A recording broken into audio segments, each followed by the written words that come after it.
Alright, okay? And then, mount on the mounting pole. Okay? Nagets yung paano yung start? Kasi kailangan i-demonstrate nyo to bukas.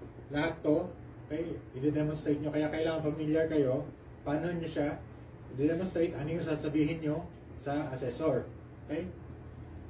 The next naman, ito yung model natin ng e-curve. Okay? O, demonstrate how to activate the e-curve. Okay, step 1, allocate the sliding tab. May sliding tab dito. And then, slide the sliding cover. After that, push the button. Pagka-push nyo ng button, sabihin nyo.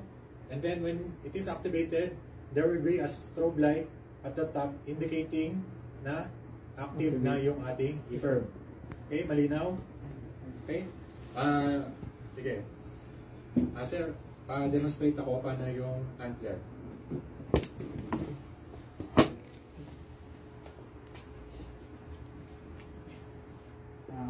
Sige, demonstrate to me how to use the hand flare. To use hand flare, you should pull the up. Okay? And then pull it away to the... Sige. Ano mo na yung bago yung away?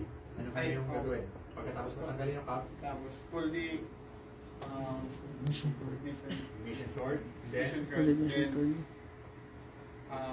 place it to away from the person. Okay, tama.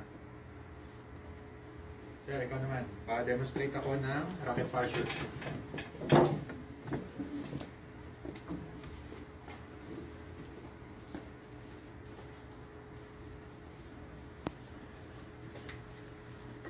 Rocket parachute. Okay, ano yung step First, remove the capsule. Okay. Then, Tanggalin mo din sa baba. Sige, Then remove tanggalin the- niya. Then tanggalin yung baba.